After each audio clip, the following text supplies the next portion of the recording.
Thank you all. I'm now going to hand this off to Sydney Scott to introduce our first speaker. Sydney?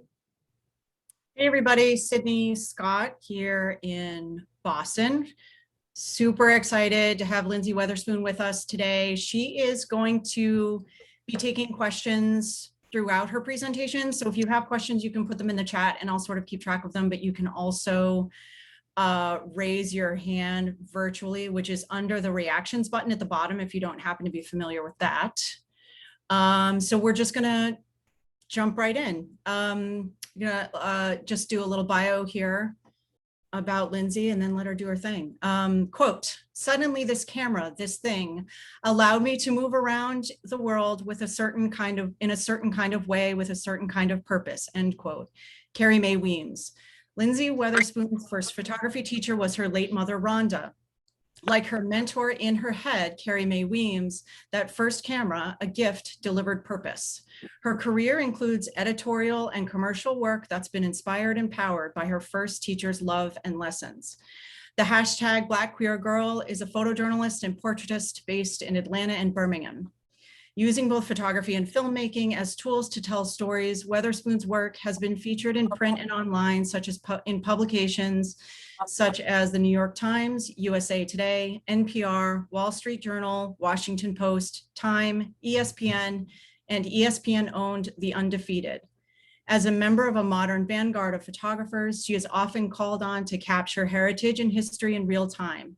The Equal Justice Institute's Brian Stevenson, the National Memorial for Peace and Justice, the Legacy Museum, Ronnie the Shoe Repairman in downtown Birmingham, the people of the Gullah Geechee Corridor, an entire family infected with and affected by a pandemic, demonstrators with raised fists and sad, vulnerable eyes, the sons and daughters of history, the mothers of children who died making history, the majesty of Mardi Gras, the loving hands of family caregivers.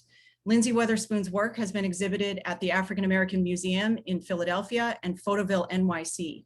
She is an awardee, the List 2018. Her affiliations include Diversity Photo, Authority Collective, and Women Photograph. Without further ado, Lynsey Weatherspoon.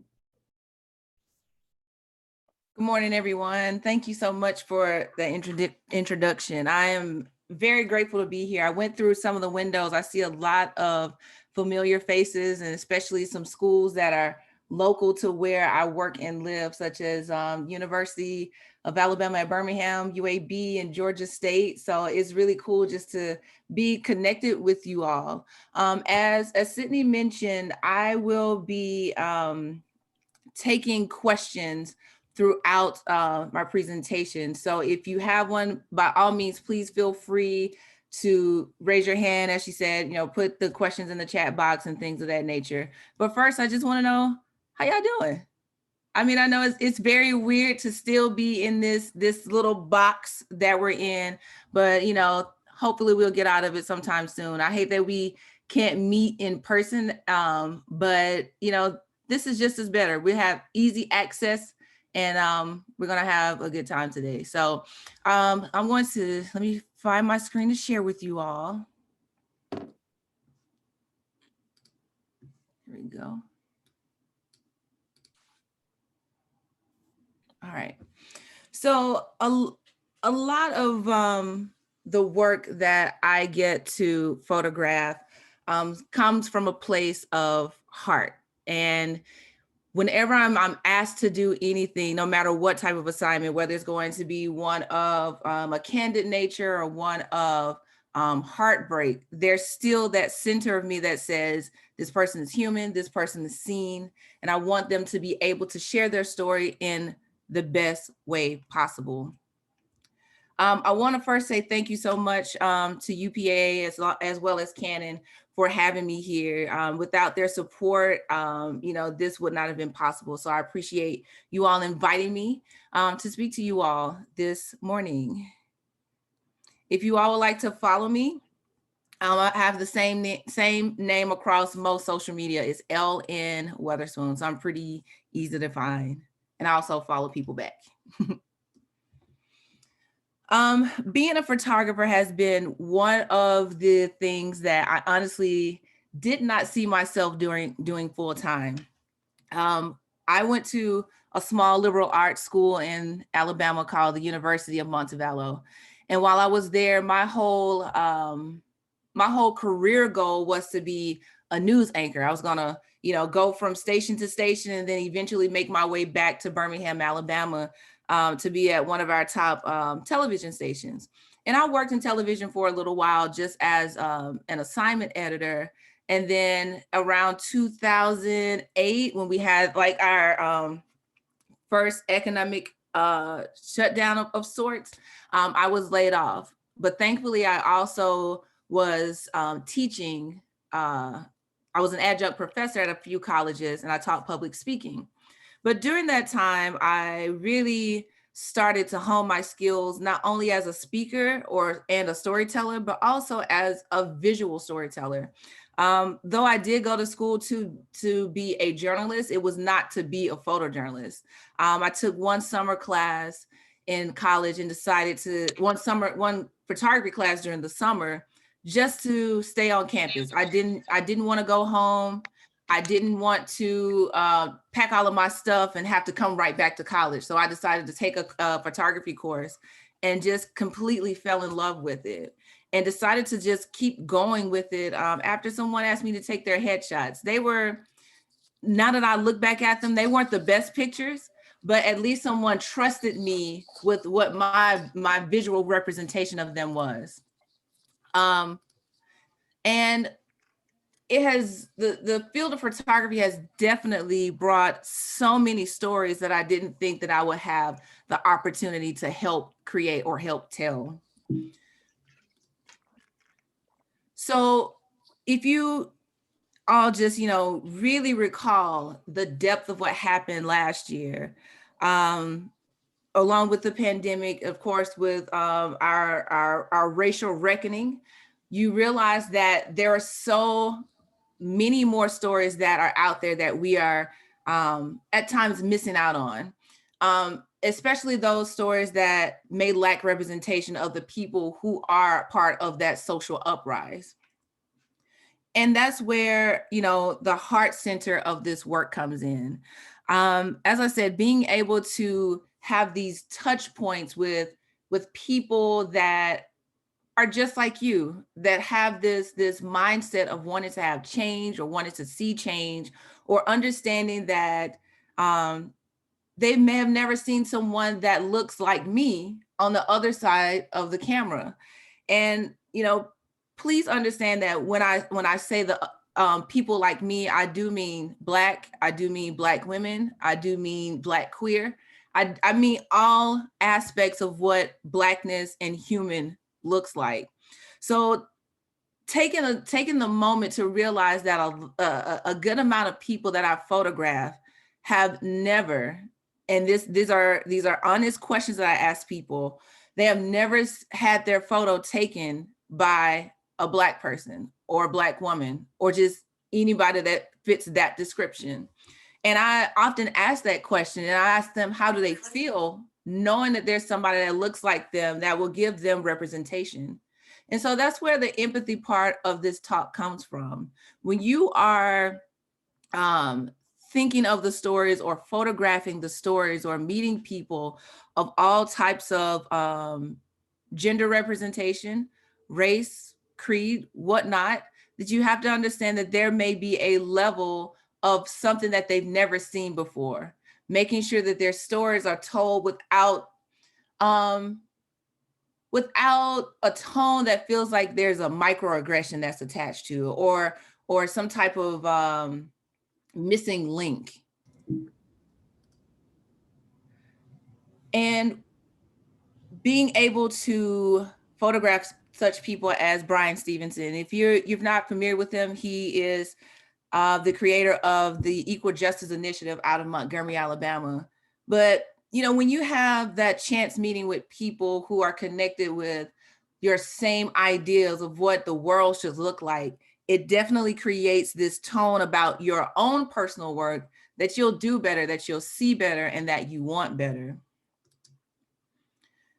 And before I get into this talk, I do want to acknowledge those that have pretty much helped me discover just who I am as not only as a storyteller, but just as a visual creator. So those folks would be Jean Mutusumi Ash. The last part of her name you may be familiar with. She's Arthur Ash's wife. Carrie Mae Weems. We have Vivian Mayer. We have Dawood Bey, Deborah Willis, Gordon Parks, Eli Reed, Platon, Spider Martin, and Ming Smith. And for those names that you may not be familiar with, by all means, I would suggest that you look into their work, look into their research, because it goes into everything that pretty much lays the foundation for us as visual communicators. So we'll talk about a few things today. We'll talk about my journey and my evolution over these past 10 years as a photographer, working within the margins of your personal self-identity and your community or our communities, the challenges and achievements of Black photographers, and you'll hear some stories that I've collected from friends, the healing and the radical rest that we all should take, because some of the things that we see and some of the things that we experience as photographers, we should allow ourselves to rest and remove ourselves from periodically. And just, some brief resources that have pretty much helped me along the way. So as I said earlier, and what was mentioned in my bio as well, my mother was my very first photography teacher. And in our home, we have most of her, in my childhood home, we have a lot of her artwork around, along with some, who else is there? We have some, I want to say we have some Romare in our house. We also had, it's a sand sculptor named Lonnie Holly. Like all of these names that I mentioned to you, they were just folks to me, because especially with Lonnie Holly, just seeing him go from just a local artist to an international artist now, I feel like I was blessed to be in a space with some of the world's most accomplished artists. And having that opportunity to know that a camera could take me anywhere has been like the high point of my career. And one of those aspects of my career has been working on personal projects. And I know that's one of the questions that was sent to me, and I'm happy to answer that as I talk. But one of the greatest adventures of my photography career has been doing my own projects. Coming out of Birmingham, there was only a select few photographers who were being chosen to photograph for different publications. And I knew that I had to pretty much prove to people that I was capable of doing the things that other photographers were doing as well. So that's when, I had a few mentors that said, you should shoot projects that are close to you. And over the years, I decided to do just that. And one of those projects was about the Gullah Geechee culture out of South Georgia, off of Sapelo Island. And to me, this is one of the bigger projects to myself, just simply because it took me out of my shell. It's one thing to take someone's portrait for an assignment, but it's something else when you have to write the stories, you have to listen more intentionally, because you're trying to find another story within that, so that way you can have all types of connections throughout that process. So building my career definitely came off of the personal projects that I decided to do for myself. And that led me to other assignments that connected me with people who look like me, who have the same interests as me, and things of that nature. This is Ty Young from a story I did for ESPN, The Undefeated. And she plays in the WNBA, but it was something about the instant connection that she and I had. I mean, along with the fact that she had an entire room that was filled with Jordans, that right there was already an interesting aspect. But again, when you see people doing the things that you would like to do for yourself, whether it's something as simple as having a room filled with Jordans, or just being acknowledged for who you are and your skill, that brings like another part of yourself, another part of your personal perception about yourself. When people trust you to create the imagery that they ask you to go out to, and it can tell a complete story without, you know, the captions itself, then that shows just what type of photographer you are. There is care in everything that all of us should do when we are making these photographs. Sorry.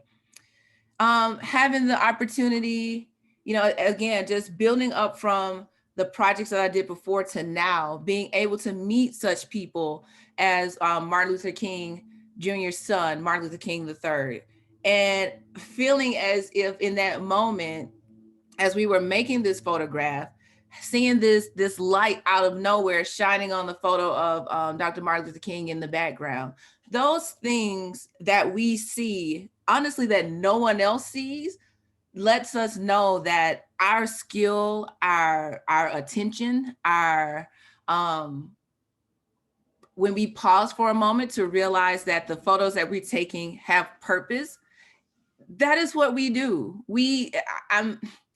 I'm at a loss for words right now, because I'm always excited to see other photographers and their photos and how we intertwine our connection to not only the person, but the moment. So again, meeting folks like, you know, Dr. Martin Luther King's son, meeting people such as Isabel Wilkerson, who wrote the book Cast, and having the opportunity, this once in a lifetime opportunity to briefly chat with her, and her making the statement of saying, we chose you. We chose a Black photographer for this moment. And especially with the issue of the magazine, it was the issue where Amy Sherrill painted a photo of Breonna Taylor, and it was on the cover of that photo. So understanding like the magnitude of so many things that happened last year, and how those things will honestly affect how you perceive and how you photograph from now on. Having that heart, having that care, having that those quiet moments matter just as much as the ones that are right in front of you.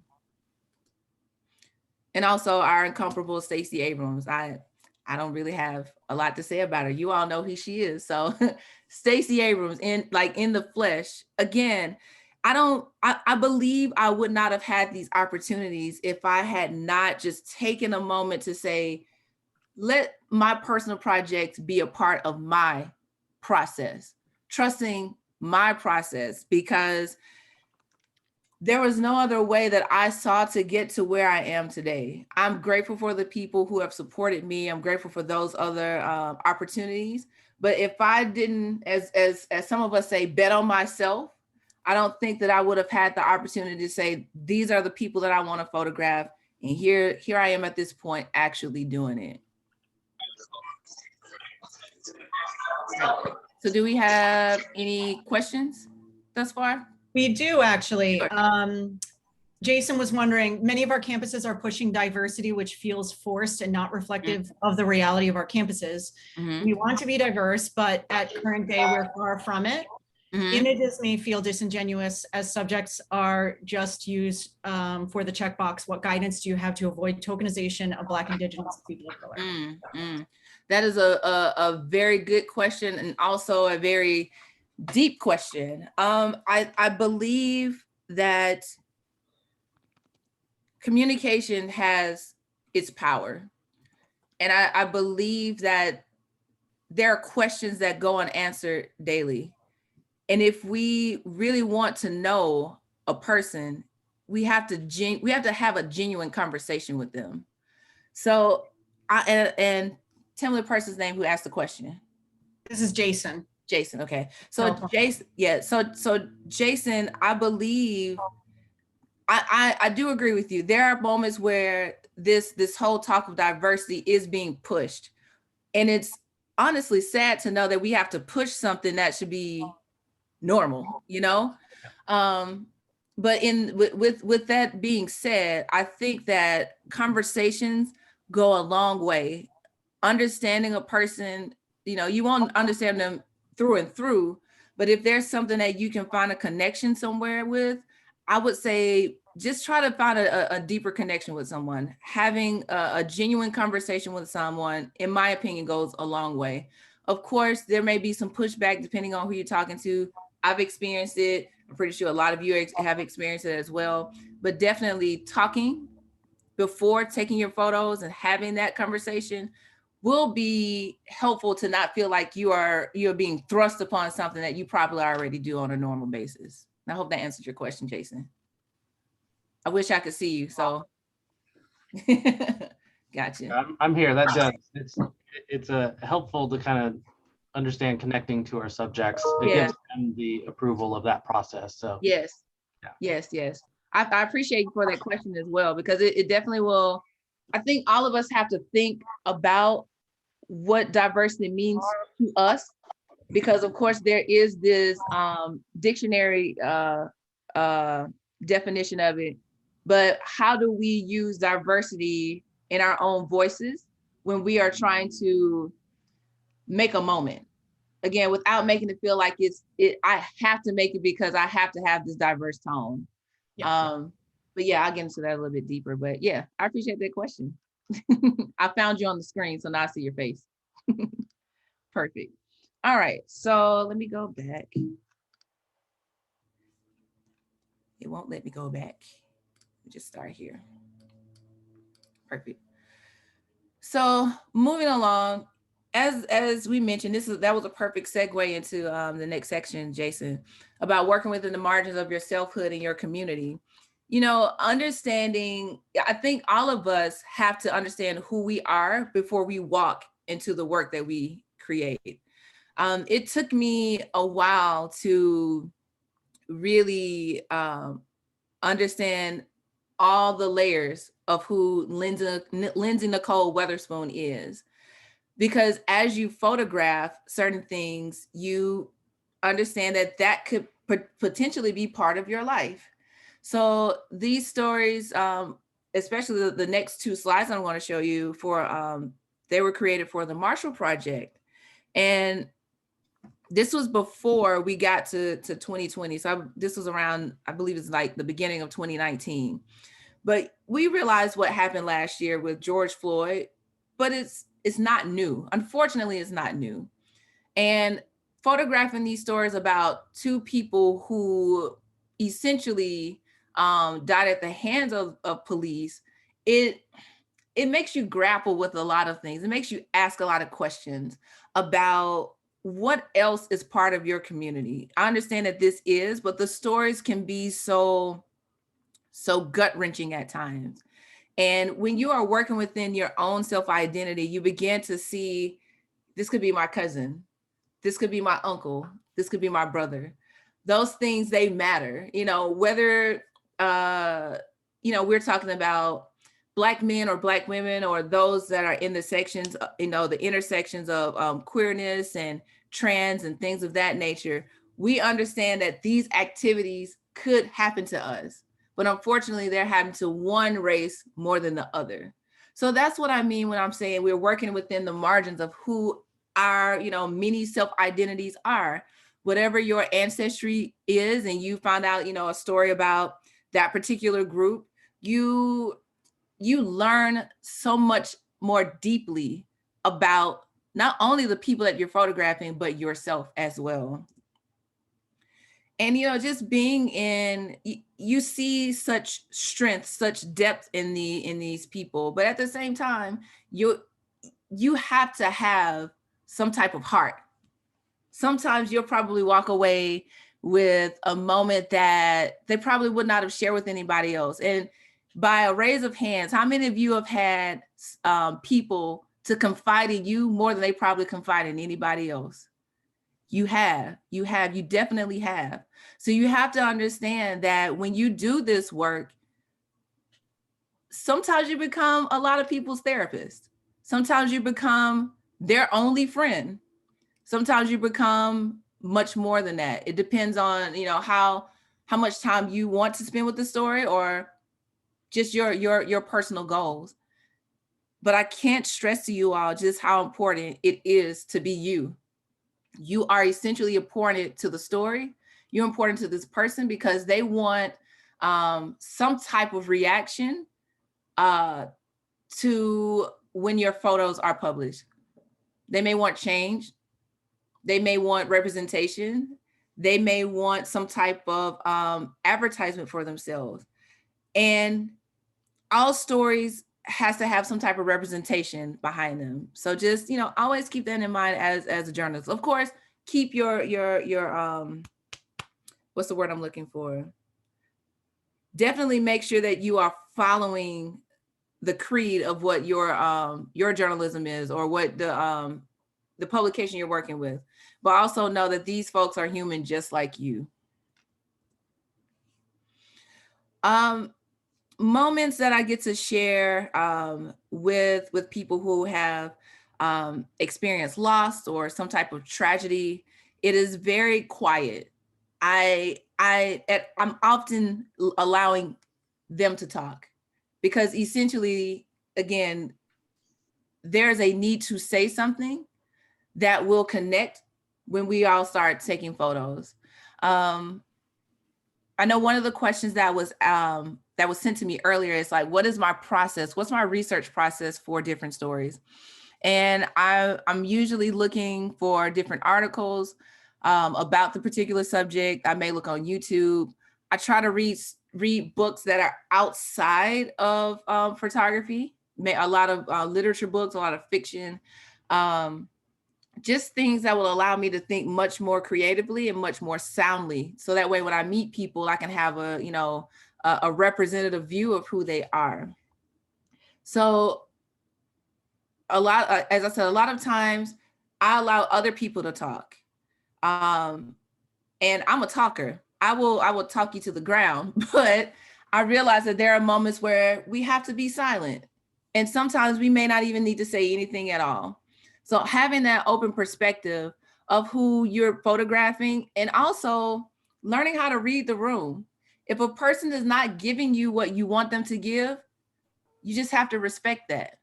And in this situation, this was an ongoing story about the Atlanta child murders. And again, forgive me for showing you this particular body of work, but it's more so of just telling you like how to respond to different tones at times.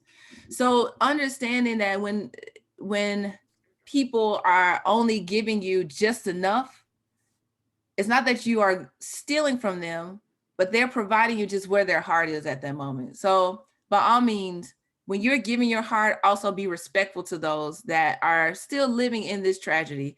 You know, this occurred almost more than 30 years ago. And there's still pain that's connected to it. So again, just be mindful, be quiet at times, and also understand that when you work within the identities of yourself, then you can self-identify with the people that you are connecting with and photographing. Before I get to this section, do I have any questions? Yes, you Yes. do. Valerie's wondering, how as a white photographer can I better express empathy and connect to subjects better who have different backgrounds or different race, different story, etc. than I can relate to? How do I make sure I represent someone's story accurately and responsibly? I feel like you've sort of touched on that. Yeah. And I'm happy to answer it again. I feel like the very thing that you should do is really understand the power of connection, and how we can steer clear from saying, you know, I'm just trying to understand you. Honestly, if someone was saying that to me, I'd feel a little bit taken aback, because why are you questioning trying to understand me? I feel like all of us have some type of connection outside of just being human. Like, there are times where I may bring up certain foods I like. There may be certain times I bring up, I don't know. I mean, just different subjects where I know that we can potentially connect on something. Both of us are learning each other. Every time we go out to photograph someone, we are literally learning each other in a small amount of time. So with the question, I believe that there's a way to connect with people through different activities or conversations. Whatever you find that connection, hold on to it and try to build from there. Thank you. Awesome. Is there another question? I'm happy to answer another Yeah, one. there is. Oh, nope, sorry. How do you, nope, I'm so sorry. I copy and pasted the wrong one. Let me. It's okay. Jeff, sorry, Jeff. He does a lot of personal projects and he says his only real outlet for them is Instagram. Do you have any tips for getting work seen? Good question. Instagram is definitely a great place, but I would also say, and I haven't used it in a while, but I would say use medium.com to write your own stories. You know, I'm seeing people shift from blogging as much, and I feel like it's still a thing. But when I was using medium.com to just not only, you know, practice my own writing and practice pitching, I found that to be successful, especially, you know, using some appropriate terms or appropriate search terms to find your story in particular. But I believe those are two sources that would be helpful, along with being able to pitch to other publications as well. So, you know, I'm not sure as to how often you all get to do that with being university photographers, but if you have that chance to write more about the current work that you do, I feel like everybody should at least try to do that, you know, once or twice. Because it's one thing to write a caption, but it's an entirely different thing to write an entire story about what you've done. So practicing that will help with not only showing off your personal projects, but give you better practice in how you become a written storyteller and also a visual storyteller. Perfect. All right. So let's get back into it. So the power of empathy. Walking into certain situations for the first time will show you just what type of photographer you are. There was once a conference that I would photograph every year, and I would be commissioned to do the portraits. And each time, you know, I still get nervous. I still get nervous as a photographer now, because oftentimes I do know what the situation is, but you know, it's always like meeting a new friend, just trying to understand what type of demeanor they have, what type of sense of humor, you know, where's their heart at the moment, where's their mind. And so I, by all means, try to keep things very easy breezy, because we all know as photographers that a lot of people say, well, I'm not good at taking photos, or can you catch my good side? I'm like, both sides are your good side. So which one do you want me to catch? You know, those type of feelings that people have. You know, imagine yourself just being on the other side, somebody telling you to pose and do this and do that, and you're honestly uncomfortable. So when we have that power of settling someone down, then that's when we really get to know what their personal story is. I hope that you all have had an experience where someone has said, you know, you really made me feel comfortable in this moment, because I didn't know what to expect. I didn't know what to do, but you made me feel like I was extremely special. And when you get comments like that, that's when you know that there's that I'm going to use a corporate word, that synergy that you have between you. So again, when we are experiencing moments of connection, moments of joy, moments of just like reflection, that really brings that piece back together. I forgot to tell you all one thing. Going back to being able to see yourself as a photographer, the first book that I ever got was called Viewfinders. I don't know if a lot of you are familiar with it, but Viewfinders, Black Women Photographers, has been my Bible ever since I became a photographer. And the reason for that is because, again, me walking into this world of photography and seeing so few of people that look like me it really made me question a lot. Like, should I be doing this? Will I be successful? Is there any point of me even trying?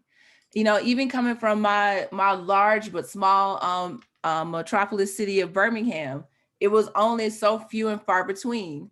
And if we ran into each other, it was like, oh, we didn't know you existed. So when you have that power of impact that is attached to the empathy that you put in within your photos, then it makes things become a full circle moment. So, you know, just kind of keep that in mind. Diversity. Can I interrupt you again? What was the name of that book again? Because I'd love to link it. Yeah, sure. I'm going to be honest. It's very hard to find these days. But if you do pick it up and add it to your library, it's called Viewfinders, Black Women Photographers. It's by Jean Mututumi Ash. Yeah, so it's a great book. And what's funny is some of those who came later in life, they're in this book and they've actually signed this book for me. So we're friends too. So it makes it, again, like a full circle moment of knowing that that we are visible, that we are seen. So, you know, going back to the question earlier about diversity and recognition, just acknowledge that there is a bit of privilege that comes with being a certain photographer.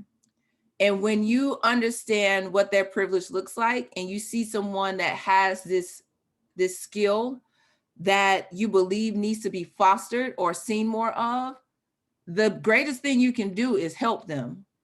Because there are opportunities that even now we're still discovering. And when I say we, I mean Black photographers, that we're still discovering. We're still discovering about what you all do as university photographers.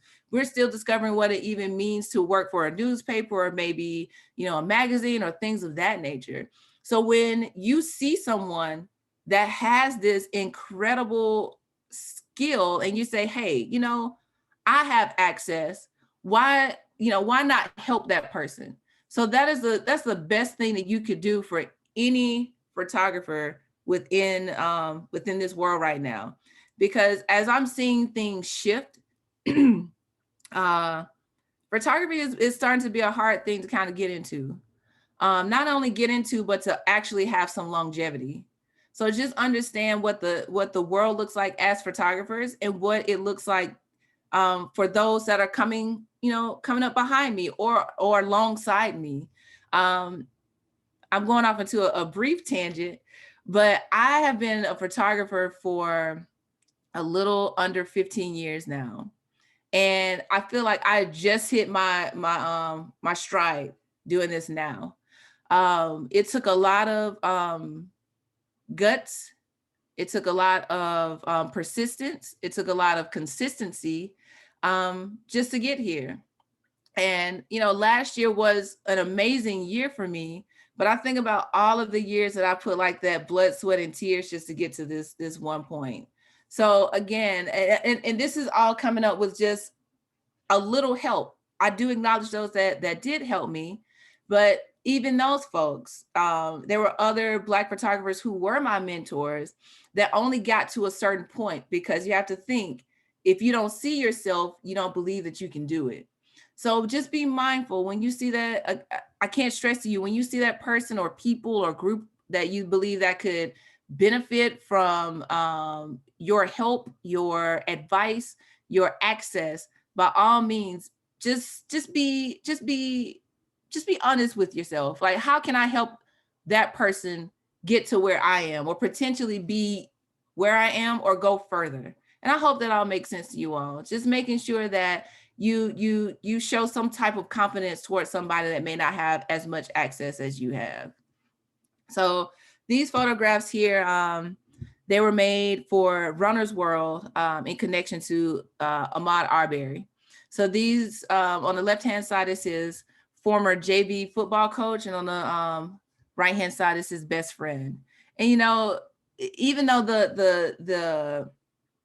their faces look like it's solemn, if you saw us beforehand, we were, you know, just talking about who Ahmaud was, talking about his personality, you know, joking about the way that he may have played football or things of that nature.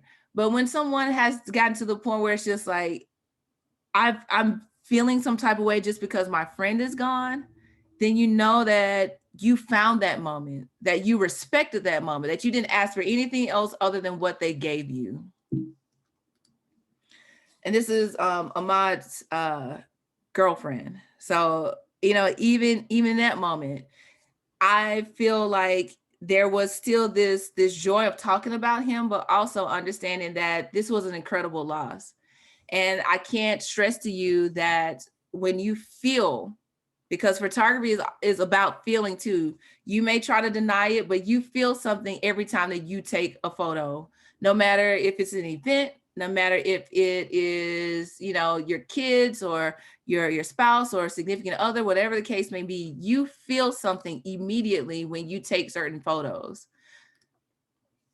And even then, we have to acknowledge all types of existence. Those who are different in our abilities, those who are different in our looks, those who are different in our perspectives. So being open to hearing and listening and understanding who a person is going to be your greatest achievement as a photographer. Now, I know a lot of you, you know, may photograph on-campus events. I instinctively remember my on-campus photographer. I would see him at every event, all of our organization headshots, all of our sorority events, just everything. And I know it may seem like the job can be pretty repetitive, but I encourage you to all find those moments where you're just like, this is the reason I wanted to work here. These are the people that I wanted to be around. And they probably keep you young. I mean, university, when I taught public speaking, they kept me young. I feel like I'm out of the loop about a whole lot of things now, but they give you a different eye as to what the world will look like. They are the representation of what, you know, the next 10, 15, 20 years will look like. So I just want you all to find those moments where you find that one person or one group that makes you excited every time that you come to work, that you know that you're about to photograph them. And before I get to this point, Sydney, are there any other questions? I'm happy to answer any. It looks like we have a lull. A few people did ask how Sure. you approach your subjects, and I feel like we kind of covered that. Mm-hmm. So yeah, but members, don't hesitate to raise your hands as well. Yeah. I actually do have a question. What are Sure. your thoughts on Black photographers in Black spaces and white photographers in Black spaces? Mm-hmm. Because there were some interesting discussions that came out of the protests that were happening more readily a year ago, Mm-hmm. and sort of a discussion about white photographers maybe not belonging in those Black spaces. Mm-hmm. And I kind of wonder where the line is, or what your thought is about that. Yeah, that is a good question that I can speak on from a personal experience. Mm-hmm. And this was one of those moments. Well, it was maybe a couple of days after, but this photo right here was taken. I was photographed during the first day of protest here in Atlanta, and over the course of a week, I decided to, you know, follow that progression of protests in the city. Excuse me. And there was a moment where I photographed a young man that was on his knees in front of the police, you know, with a mask on and everything. Mm-hmm. But then there was a photographer on the other side that I can see, and I'm happy to pull that picture up a little bit later. But he's on the other side. He's wearing a hat, has a gas mask on, taking photos. But what people don't realize is that this is a white photographer that I'm mentioning. He told me to move out of his way. He told me to get out of his shot. And I'm just like, this is an active protest. There's no such thing as a shot at a protest. And it only fueled the fire of the question that you just asked. Absolutely. So we know that there are opportunists in everything that we do. And I feel like there were, and I'm not going to say all, but I do feel like there were some white photographers who are looking at this as a moment to achieve or to rise. And that is the particular part that really disturbed me. And having this conversation again only makes me just like, you know, want to fight the air, because how dare you tell someone that I'm in your shot when we are this young Black man is having a very vulnerable moment. And, you know, It's one thing to just take the picture and walk away because I'm already in your space. And then I also don't know what is about to happen, because about 10 or 15 minutes later, the police threw pepper spray at all of us. So it's so many ways to look at that one situation, but understand that there are those that only came to these events, not so much in support, but only to, take that moment from people. So again, I know it's not all, but there are a good amount of people that we noticed that were, and this is the word I want to use, thriving from this one moment. Absolutely. Yeah. Yeah. Mhm. And it sounds like also just sort of like using what they perceive as their privilege to sort of like muscle other people around at a time when Indeed. they shouldn't be doing that. Yeah. You're right. And it's already this space where there are many Black women in the space. And when you do see Black women, you only see two of us. And that's because there's Alyssa Pointer that works for the AJC, and then there's me. So if you don't see one, you may see the other. So it's already that small knit community here. So we pretty much know all of the photographers, but for someone to say such a thing as that, yeah, that really showed me just, the mindset of certain photographers. Mm-hmm. Yeah. We have a few hands raised. Do you want to pause or? Sure. Okay. Andrea, you want to share your question? Yeah. Lynsey, thank you for your candidness Thank you. in all of this. I was wondering, I know we've talked a lot about how you get to know your subjects before you take their photo, but I was wondering when it comes time to take photos, how much direction you're giving them in terms of like, I wonder, like, do you work with them on locations? Are you determining locations? They're, as far as like how they're posed or their facial expressions. I know a lot of the photos that you've been showing are from really somber occasions. But I just wondered if you like just what kind of direction you give them, or do you let them kind of lead the way with all that stuff? Yeah, it's a good question. And Andrea, it's good to see you. I haven't seen you in a long time. Yeah, you too. But to answer your question, yes, I do give direction. I try not to give as much, just simply because at times I don't feel like I need to, because we've already established, the story that we're here for, the moment that we're trying to achieve, and we just go from there. I do, direct as far as like, turn your face this way because there's a certain type of light I want and such as that and things of that nature. But yeah, I let people fall into their space first, and then I may tell them, kind of like lift your head up or tilt or, sit up, because I know how our bodies can look a certain way when we're leaning in the chair or something like that. But as far as like the tone, I allow the story itself to dictate what the tone is going to be. Yeah, so that's pretty much the amount of direction that I'm giving as people are as we're experiencing that particular moment. Yeah. All right, I think we have Jeff. Yes. Hi, Lynsey. Hi. Thank you for your awesome presentation. Thank you. I've been reflecting a lot on a comment that you made earlier that I'm just going to paraphrase, but how does it feel to be photographed by a person who looks, or I'll even extend it to acts like you? And just the concept of representation matters. Without getting all of the UPAA membership all excited, one of my long-term career goals is to add another photographer to our two-person photographer team. Yeah. And we've been aggressively and actively talking about how to prioritize and possibly find even grant funding to hire very strategically a person of color, Mhm. a person from an underrepresented group. Can we legally do that? You know, all the, especially being a state institution. Mhm. But I was interested in the idea, is that almost does that risk becoming another layer of tokenism? Mm.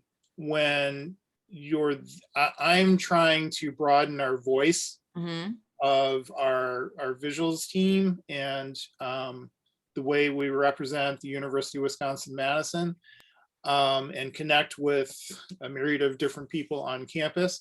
So I feel it important to have diversity in the storytelling voice that we have from our Mhm. storytellers. But it's another angle that I'm wrestling with. Right. And then, you know, without wanting to risk pigeonholing any one storyteller, that Mhm. only the indigenous person photographs the indigenous culture, or Mhm. the African American person photographs the Mhm. African American culture, or I only do the special needs stories because I have a special needs son. Right. Right. You know, and how we balance all that. Yeah. Good question. I think it really, you just have to really know what your true intentions of wanting to find someone within another race to be part of staff. And what I think could possibly be a more genuine stance would be to have students who would, you know, of other ethnicities being able to join the team as students. And I know that, you know, some universities do have student photographers and student journalists and things of that nature.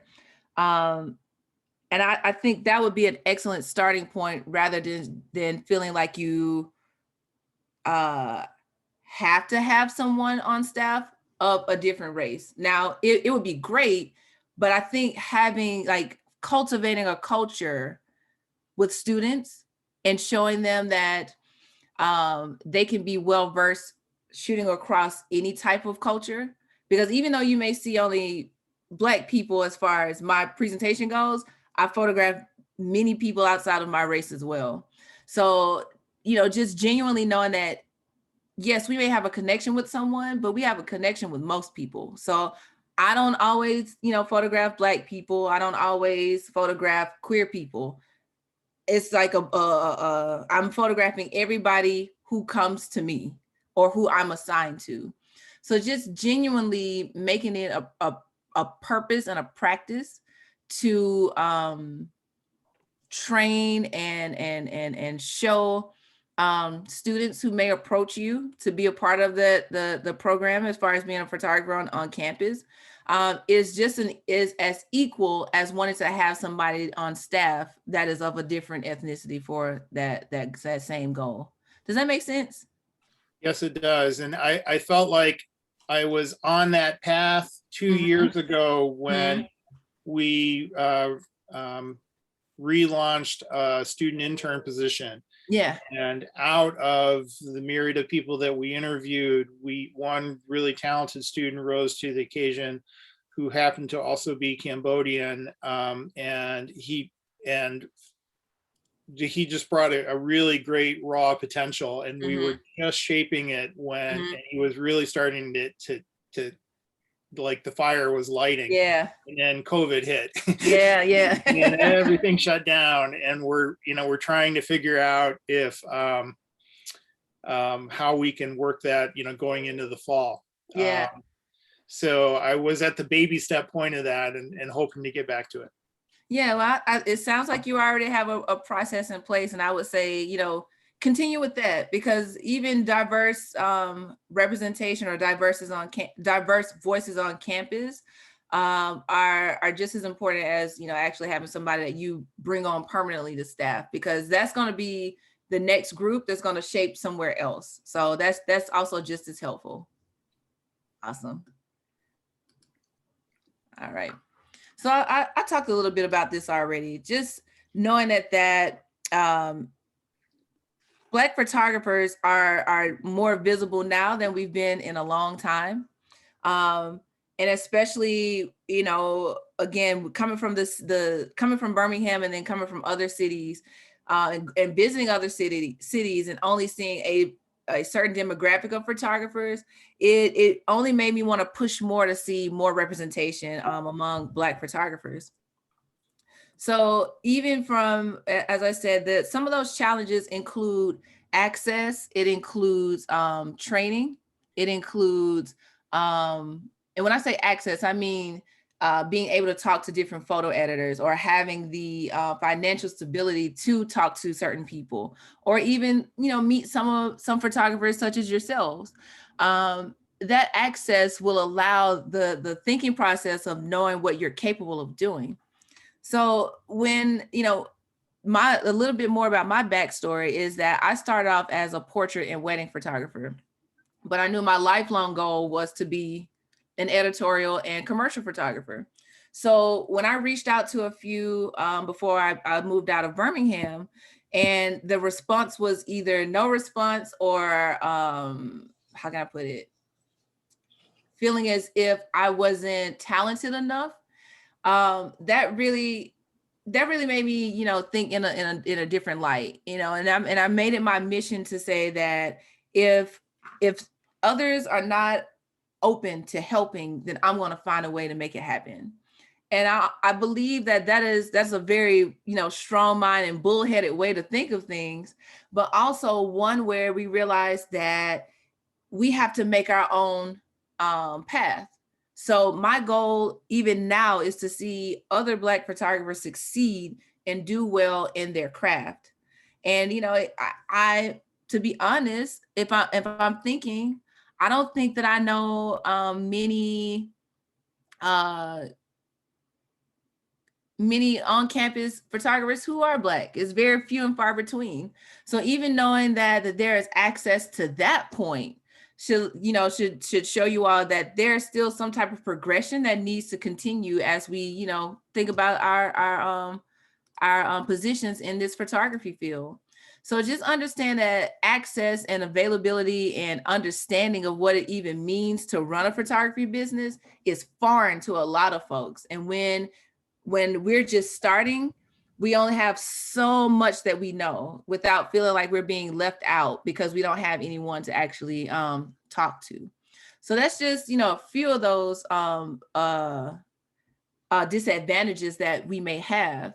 But even then, we still show up to different moments and different events that we put our own, you know, idea and taste to. So this was the moment when they carried Representative John Lewis's body across Edmund Pettus Bridge. So knowing just like the impact of that moment, it again, another full circle moment, because understanding what civil rights looked like then compared to what it looks like now, in order for me to even be speaking to you all today, lets me know that we're doing a little bit better as far as, you know, representation, access, and representation. So yeah. And perfect. Just gonna skip through some of these photos for you. So in this very moment, I want you all to do just what the slide says. I want you to take a moment and to breathe and just release. So just all of us just kind of breathe in and then take it out. Y'all can do that. I don't see you all doing it. I'm looking at you right now. So essentially just breathe in and breathe out, like inhale and exhale, and understand that your body responds to the things that you do. It responds to the way that you feel. It responds to the work that you create. And it responds to the person that you are. So when you are having those moments where you either are excited or you had a moment where the story could be a bit heavy, just understand that your role as a photographer, as the creator, as the creative, that you have a social responsibility to be a storyteller that is going to be, you know, one of fairness, one of fairness, one of being clear, and being responsible for the stories that you actually photograph. Now we're down to the resources. There are a few groups that I'm in, and I feel like you all should, at least study some of those photographers on those sites. So Diversified Photo is a website that is pretty much a directory of Black and Brown and Indigenous photographers. It is categorized by state, and it just shows you all of the people who are in your town or your state who are close to you that have the same skill or similar as you. Women Photograph, which is another resource that I've found extremely helpful, just because of the fact, again, that there's already a small amount of women photographers, and we all have this very faithful support for each other. There's also Indigenous Photograph, which is a great group as well. And then you have Authority Collective. Authority Collective is comprised of Black, Brown, Indigenous women who classify as cisgender, non-binary, trans, and whatever gender representation that you may have.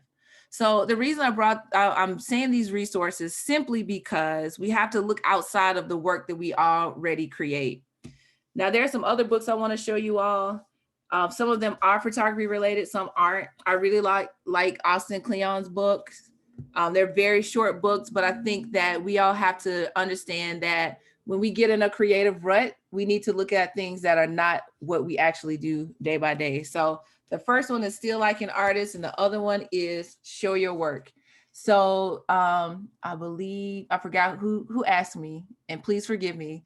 The person who asked me about personal projects, this might be like your most favorite book. It's the shortest book in the world, but it definitely tells you that you shouldn't be afraid to show the work that you actually create. Another book that I am reading very lightly because it's a very dense book is Decolonizing the Camera. So we talked about earlier as far as how to create diverse work and being very try not to be so tone deaf in the words that we say and the way that we create things. This is one book I feel like you all should navigate. Another one, I know that some of us may get stuck in our creative process and we want to see how other people work. And that's where photo work comes in. This has been another Bible for me because it's one thing to see how you work, but then it may be that one thing that you think that you're not doing right, but somebody else is doing the same process as you. So this has been another resource for me. And I'm happy to email these as well so that way they can be shared. And the last one is going to be Dawood's Bay on photographing people and communities. I've really been here it is, Sydney. Yeah. So I've really been digging this book. I've read it maybe 2 or 3 times already, just because of just trying to improve the way that I actually approach not only my community, but just communities in general. Just how do we foresee someone's reaction before we actually photograph it? So this is one book that, and it's actually, pretty affordable. It's like $20. So this is another good book to have in your visual library. But the one thing that I want to leave you all with is just to keep making those photographs and trust your process. And when I say trust your process, I want you to trust your own heart when you walk into these places where you're taking photographs of different people daily. I know that you may see the same faces on campus, or you can't wait to see those same people on campus again. But also just know that you need to trust yourself when you're making those portraits or making those photographs of the people that you meet. So we've hit the Q&A part, the true Q&A part. So I'm happy to answer any questions. I see Meg has her hand raised. Hi. Can you hear me? Yes. Hey, I just want to thank you because you did an amazing project for us back in 2018, and not for us, but a newspaper called the New York Times. Yeah. That was had some amazing images of our story at Georgia State and what we've done Yes. for diversity and graduation rates. And so I just think your images really powered that story and gave us shine some light on what we're doing here. So I hope one day that we get to meet, because it sounds like you're in and around Atlanta quite often. So thanks. Oh, thank you. Thank you so much. And what's crazy is that was my very first story for New York Times, and it has just gone from there. And I was very appreciative for meeting, and I still talk to her from time to time. So it was just it was a good story to kind of like get my feet wet with the New York Times. But thank you for that. I appreciate that. Yeah, some incredible pictures, especially of Miss Jones. I just love that photo. So Yeah, thank you. Thank you. Thank you. Thank you. All right. Any questions? I can always answer the ones you sent to me earlier, Sydney, or maybe it was Amanda. Glenn, oh yeah, Amanda, do you have any handy?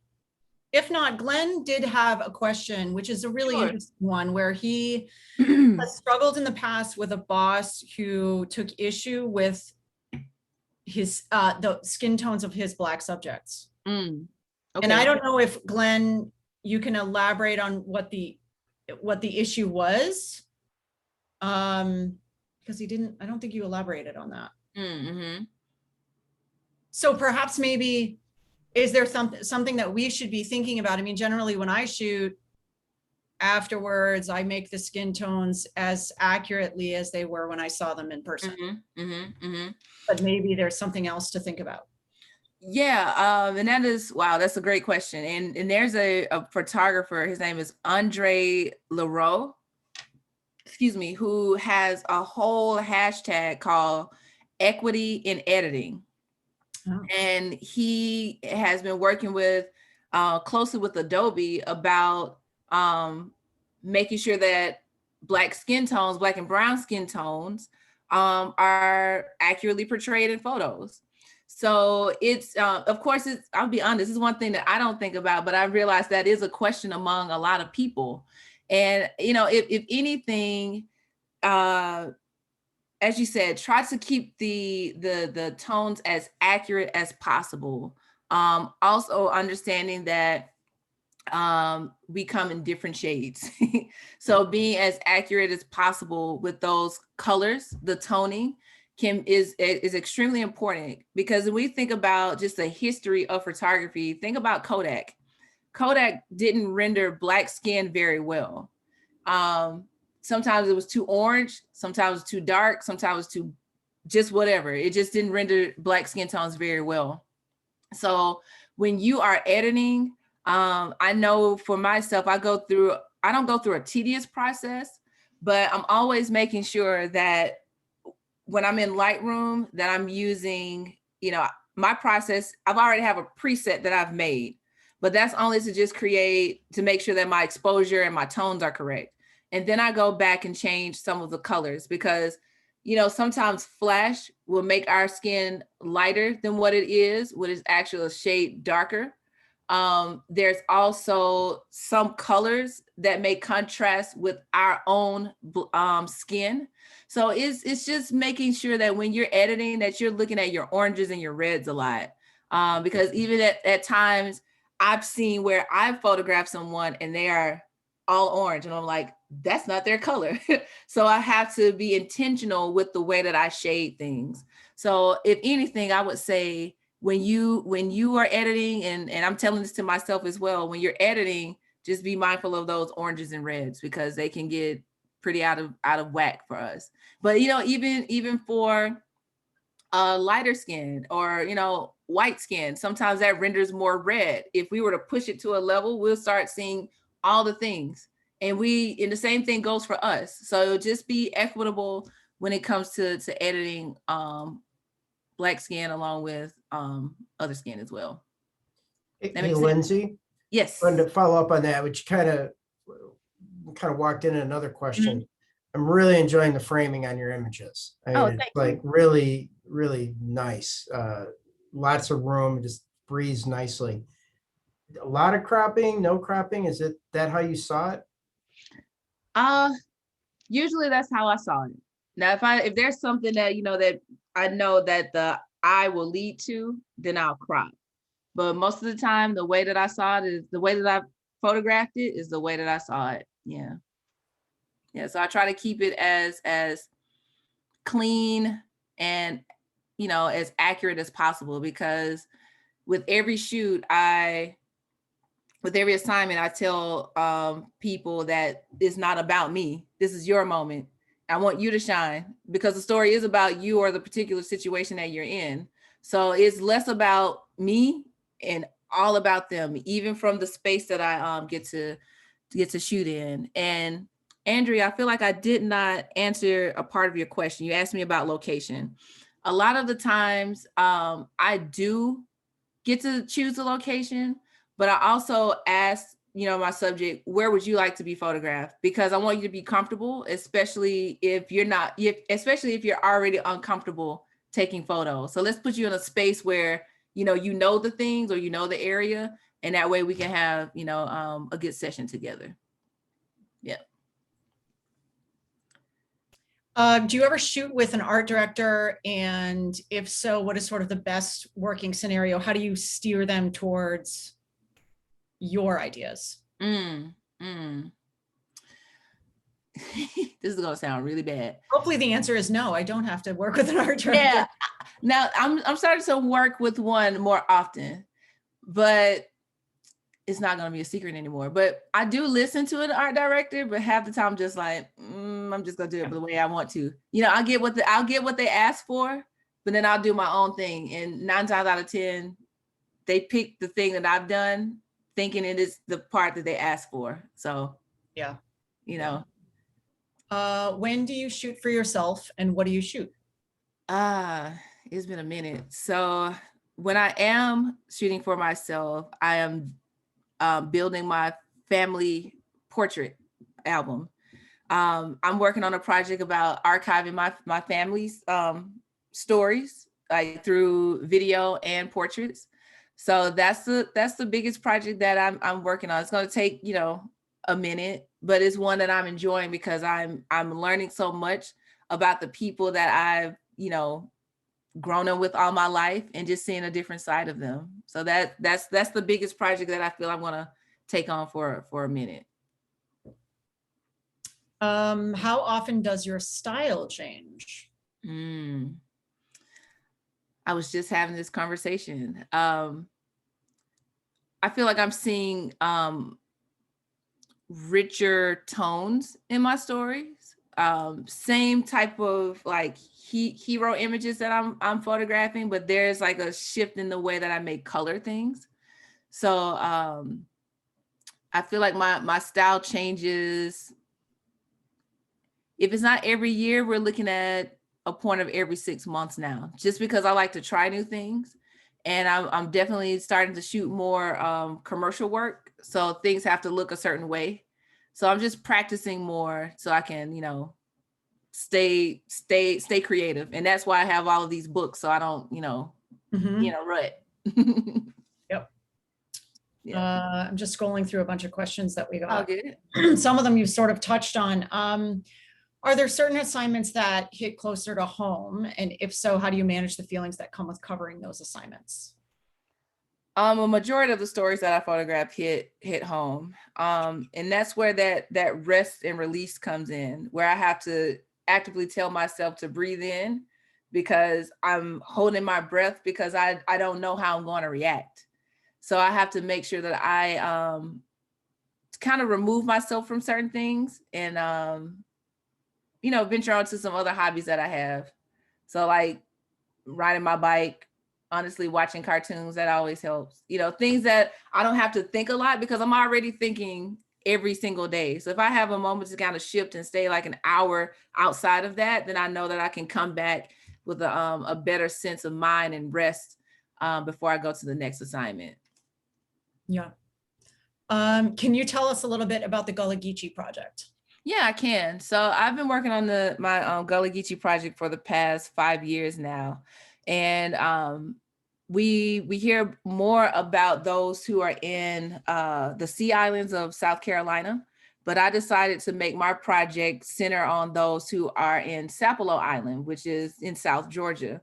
And so I feel like there are a lot of underrepresented stories just from that particular space and that particular island, because, you know, South Carolina gets all of the shine. And we understand why that happens, because enslaved people were brought to the coast of South Carolina, just kind of drifted, you know, down the rest of the East Coast.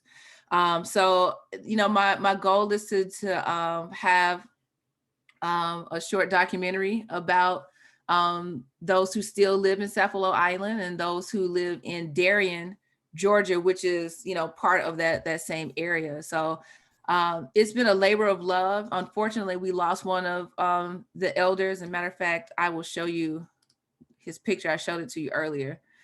But we lost Mr. Charles Jordan over the holidays last year during Thanksgiving. So, you know, that's why I find stories that are connected to family and our elders are important, because we want to hear those stories and make sure that their legacies remain alive. So, yeah. Any other questions? Yeah, we have a few in the chat. Okay. We have art directors here. This is Andrea. We have art directors here who are obsessed with their ideas from a final image should look. Yeah. Not taking into account the context of the story and advice for strategies of dealing with that. Yeah. Let's see. So you said it was Andrea? Yeah. Okay. Into counselor. Any advice on strategy? Okay. Yeah. So some see, I told on myself to the art directors. We do listen to you. I just want y'all to know that, but sometimes we don't. It's all in love. But one thing I think that people have to take into context is not always thinking about, I need this particular shot. Think about the context of the person. We're already walking into a space that has a lot of layers that are connected to it. And it's not just about, oh, I need this to be lit from this side, or I need this particular object in the photo. It's about the person. And that's why we're there. We are showcasing this person or this moment. So being aware of the context of not only the person, think about the challenges, think about the scenario that you're about to photograph in, and just think about the person in totality. So that would be my advice. Do your images get licensed for secondary use that may be different for the original assignment, similar to how university photographers may get repurposed? University photographers' work may get repurposed for other uses. Yes, and that is that's a great thing to bring up, Sydney. Yes, a good amount of my photos are repurposed for other stories. Especially now that some of my photos are being syndicated through Redux. A lot of them really circulate more and more now. And I experienced a lot of that during last year of photos that I've made for other stories, for other publications. So I've experienced a lot of licensing, a lot of repurposing of my photos. And matter of fact, recently there was a story that was created for Fast Company about how large businesses such as Amazon and not Shopify, what's the Carvana?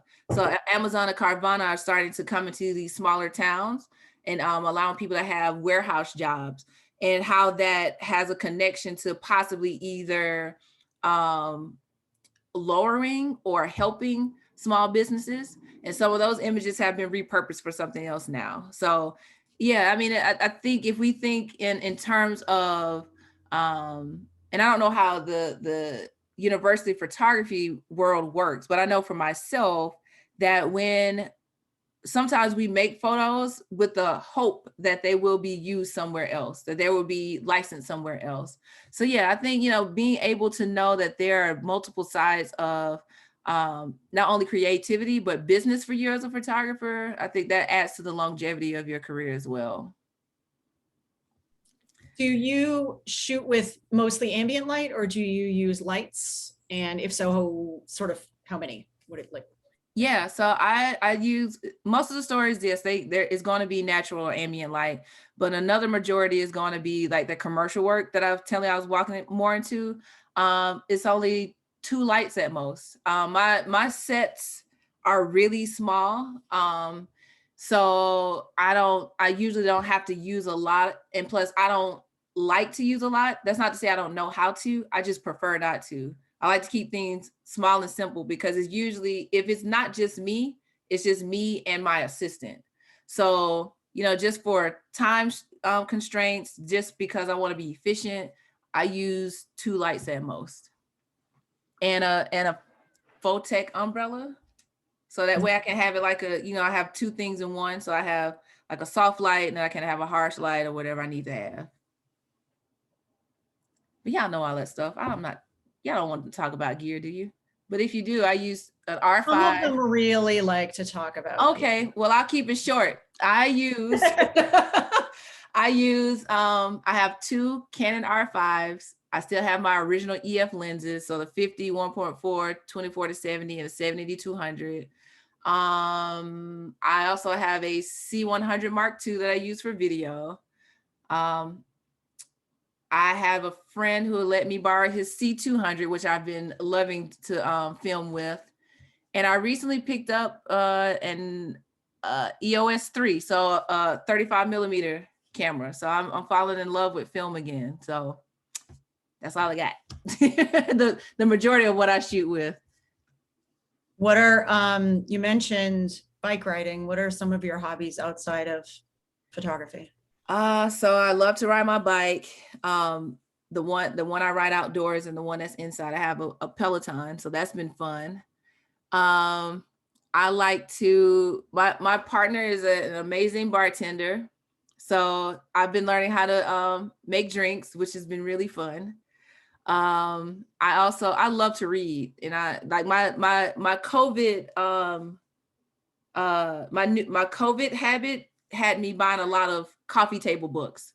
So I've been buying a lot of books to put on my my bookshelf and on my coffee tables and all that type of stuff. So but my biggest joy has just been being able to sleep, because that was one thing that I was really missing out on, honestly. So I was like, you know what? So the fact that I was able to rest and lay my head down, I realized how important 7 to 8 hours of sleep is. And it's been the biggest joy of my career. Been the greatest joy to know that I can go to sleep and wake up and also make my own schedule and say, you know what? And especially, here in Georgia, the temperature, so I can select when I want to, shoot. So I may get up pretty early to do an assignment at 10 and I'm done for the rest of the day. Or I may meet you at 3 o'clock and I'm done for the rest of the day. So that's been my greatest joy: sleep, riding my bike, reading, buying coffee table books, learning how to make cocktails, and make my own schedule. That's it. Nice. All right, we have one more for you. Sure. Jason, do you want to ask it yourself? Yeah, I guess maybe more explanations of the sense of, you've talked a lot about, what your purpose is of your work is to tell the story or document, this community. But what is the hope of the impact of your work, the results of your work? Do you ever consider the bigger national impact when you approach the subjects? I do. I just want to be able to tell someone's story, and that it reaches the right people. And I recently had a story. This is the first time this ever happened in my career, where there is a man and his daughter who are close to being evicted. And there are people who reached out to me asking how could they get in touch with, his name is Moran. And to know that there were people who not only read his story, saw the photos and felt like, I feel compelled to help these folks. It touches me, because obviously someone saw something not only in them, but in the photograph that showed that this is a unit. that they loved each other, that they wanted much more, but at the time they weren't able to make things happen for themselves. So, after going through the protocol of reaching out to my editor saying, there are people who have contacted me that want to help this family, what should I do? And being able to pass along, this family's GoFundMe page. I don't know, I feel like I was put into another headspace with that, to know that, of course, I'm here to be this visual storyteller, but I'm also here for connection too. So that is what's part of my bigger goal as a photographer. Awesome. I think that's an amazing place to stop. Lynsey, you're amazing. This has been so great. Thank you so much for being with us and sharing your awesomeness. Yes. I appreciate you all as well. You all were, I used to teach public speaking, so I was going through the pages and looking at people. You all were very attentive. I really appreciate that. And I hope that you all were able to just, gain some type of tidbit that would be helpful to, your approach to this ever evolving world of photography. Thank you. Thank you. Glenn, you want to take over? Yes, I do. Well, thank you, Lynsey. Absolutely amazing. But I also want to let our Canon reps, Kelly Anderson and Rebecca Nichols, introduce them to everybody and let them answer any questions we might have. And I think Kelly's got a short presentation, so take it away, Kelly. Hi, everyone. I do. And first I want to say, Lynsey, thank you. I spend as much time as I can looking for inspiration just for my own work. And I found your presentation to be very inspiring. Thank you. Makes me want to go shoot. So thank you for that. I'm going to go ahead and share my screen. Hey, Glenn, I just need to have the ability to do that. Thank you.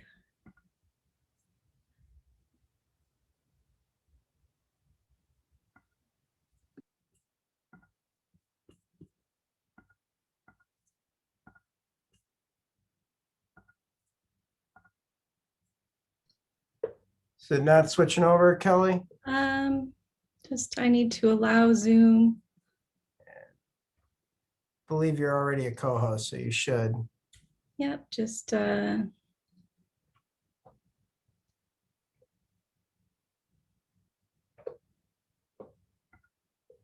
let's see if that works. Sorry for the technical difficulties. We don't usually use Zoom during work. All There, right. I see you now. Can you guys see that? Yep. Yeah, you're Okay. good.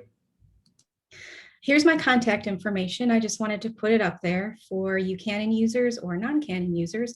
I'm a technical specialist in the Chicago area, but we travel a lot and I'll talk to anybody anywhere in the country. So if you have any questions, feel free to reach out. This is going to be very brief. I just wanted to go over some of our new products. So what's new? Of course, got to start off with the EOS R3. This is something that we've been waiting for a while and is very exciting. There's only been some information shared with myself and everybody in the world. So I apologize for the first couple of slides here that are just bullet points, but this is kind of all we know so far. But what we do know is that the autofocusing system on this camera is going to be insane. It's 30 frames per second. And something that I'm really excited to check out is the new Eye Control AF. So how this is going to work is that when you are looking through the viewfinder, you'll be able to choose your focusing point just by looking at it. Kind of blows my mind when I think about it. So I'm super excited to get my hands on this camera and check that out. The autofocusing it works in light as low as -7 EV, which is very low, similar to our previous mirrorless cameras that work incredibly well in low light in situations where sometimes I'm having trouble seeing what I'm focusing on. I find depending on the lens that I'm using, the camera like snaps into it. So it just it makes your life a little easier in that respect. Vari angle touchscreen LCD. This is something that a lot of people have been asking for in a more professional body camera like this one. So that's very exciting. When you're using an RF lens with image stabilization in this camera, you have up to 8 stops coordinated IS. So the IS in camera and then the IS in the lens is working together. And you also have, for you 1DX Mark III users, you have the multi-controller on the back. So that's just like the 1DX Mark III. It's something that a lot of users really enjoy using. Now, I know that was quick with the R3. Like I said, there's only some information that we know, but I wanted to start off with that because we're really excited about it. A lot of my customers are excited about it. And just wanted to share that with you. And I'm sure some of you are probably really excited about it too. We have been working on building our RF lenses on the spectrum from like these two, like the heavy duty, kind of higher priced items, but also really needed for certain types of photography, to the really like less expensive, but great carrying all around everyday use kind of lenses. So we have the RF 400 millimeter 2.8 and the 600 millimeter f4. The minimum focusing distance for the 400 is 8.2 feet. And for the 600 is 13.78 feet. Optical image stabilization, that always happens. It works really well with this camera and with these lenses put together. So you have this example here with the EOS R and the 400 millimeter. You can tell from the image there's no IS enabled. And it's up to 5.5 stops, correction. So at 1/8 of a second at f2.8, here's an example with IS enabled. Handheld. You have the 3 different modes. I added this in here because I get asked this a lot from photographers in the field. What do the different modes mean? So IS mode 1 is for still subjects, 2 is for panning, and 3 is for irregular movements. There's a squirrel there because, you know, who moves weirder than a squirrel? You never know where they're going to go. For tripod use, the IS works from 1/50 of a second to 1 second.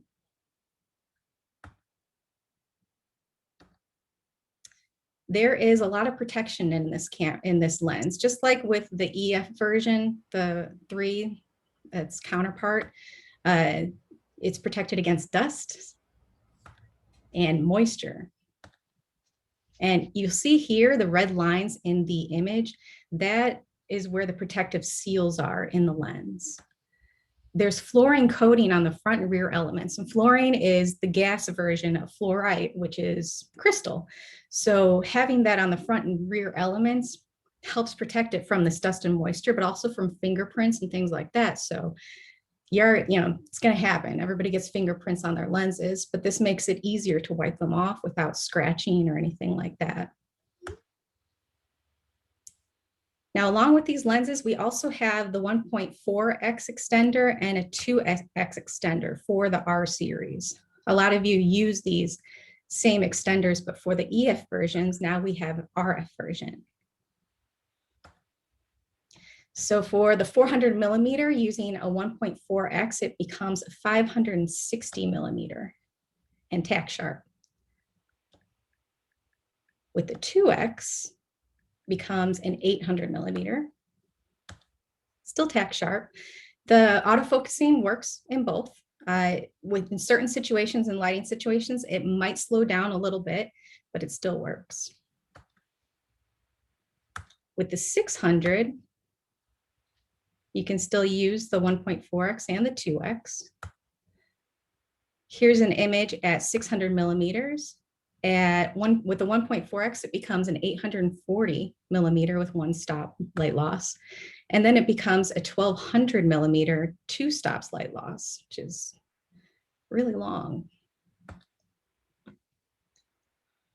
Now I had to add this image because I don't know what kind of animal this is, but it's so cute. 600 millimeter, here it is at 840 with a 1.4 and 1200 at a 2x. Maybe it's some kind of squirrel or something, I don't know. Now both come with a standard long hood. You can also get a smaller short lens hood. A picture right there is available. Also comes with a soft case, which is really nice for carrying it around. The RF 100 millimeter. This is based on the high quality of the EF 100 millimeter, which is probably my favorite lens. Definitely one of them.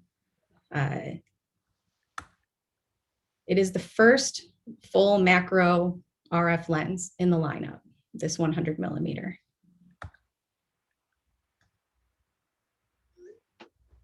Maximum shooting magnification, 1.4x, not just 1x, but 1.4, which is exciting for anybody who shoots macro and it kind of geeks out with it like me. Actually, you know, the 100 millimeter is a really good portrait lens too, so it's not even just macro. So here's an image at 1x and then 1.4x. Look at that, you can see just all the lines and little things in the quarter. Minimum focusing distance, 10.24 inches. All right, so this is something that blew my mind when I first saw it and still kind of blows my mind. There is a new feature called SA control, which stands for spherical aberration, otherwise known as bokeh. You can control your bokeh with this lens. Let's see, there's lit up control right there, SA. So here's an example of the SA control not engaged. Just take a look at the bokeh in the back. Here's what happens if you go all the way to the negative. Notice how it changes. And here, all the way to the positive side, how it changes there. And it's extreme, but if you think about it in different lighting situations, it really, you don't have to go all the way either to the right or the left, but imagine the different artistic things that you can do with the bokeh in your background or foreground. Some more examples here. So there it is with, without, and then to the right, bokeh. And then just a few more here. Here it is without, and then to the right, without and to the right. Same, a little bit, but not all the way. You can just see that it's just a slight difference. And then with a portrait to the left. So it can soften up a portrait, but not make it out of focus. So it's really some interesting things that you can do with this control. This lens has an available tripod collar, which is wonderful. I wish the EF version had that. You can make it so that easily on a tripod, easily go vertical, horizontal. Okay, so I know I'm going through this kind of quick. I apologize. I didn't want to bore you all to death with just too much gear, but I really wanted to go through specific new things and exciting things like I just talked with you. But also I want to talk about the EOS webcam utility, because nowadays, here we are, webcamming. So we have EOS webcam utility. It's a free software that works with your Canon camera. It's Mac and PC, compatible with over 40 Canon cameras. You can record internally in your camera if you'd like. Right now, I am using it with my EOS RP. Here's an example of here's my, my coworker Hanaro with a computer webcam image. And here it is with his Canon EOS RP. So you can see the quality difference between the webcam and the RP. compatible with all of these softwares that we tend to use in these situations. And along with the EOS utility, we do offer an EOS webcam accessories kit, which just kind of makes it easier so that you have all of the cords and things necessary to do this. Comes with everything except for the camera. Here's what it looks like. So we make the accessories kit for the RP, for certain Rebel cameras, not camels, cameras, and select EOS M cameras. It just makes it's convenient so that you download the software, it's free, you plug in the camera and you put it on your little desk tripod or what, book or whatever, and you're good to go. It's very easy to use. And it was a quick little presentation. Does anybody have any questions?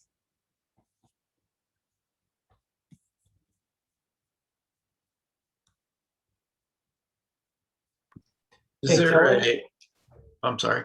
Oh, no, I was just going to say, Kelly, there was a couple in the chat, but I think I got them tech questions. Thanks, Rebecca. Sure. I think, yeah, most people had questions about weight and that sort of thing on some of the cameras. I'm scrolling through them right now. But I just want to know where you get the great tripod for that thing, because finding that perfect height tripod, it's like so hard to find. That's just me complaining. But I can tell you what I'm using. please.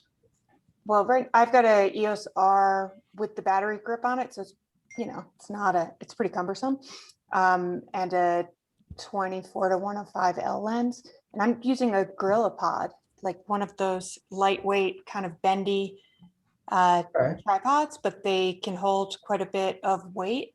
And I have it propped up behind my monitor, in between the monitor and the wall. Okay, I kind of like that idea. Yeah, otherwise you can pull your desk forward if you can and have a tripod pointing down above the monitor. It's all about getting that, line of sight, like I'm not looking somewhere else. Yeah. I actually have a stand set up that has a light attached to the top and then an arm that comes out that I attach the camera to. And it kind of just goes right over my computer. It looks cumbersome, but it was actually pretty easy to use. I can send you the YouTube link. So of course, people are wanting to know about when's the new R1 come out? What's the super secret info? Unfortunately, we don't have any information about that. Just the R3 is the one that we're slowly coming out with information on, but we don't have a release date for that one yet either. No, we understand. That's we'd like to all be on the inside. They don't tell us either. I know. It's tough.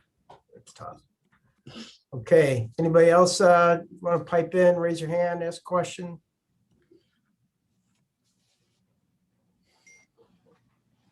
All right. All right, Amanda, are you there? I'm here. All right. So how do you want to? You're running our giveaways, yes? Yes, Glenn.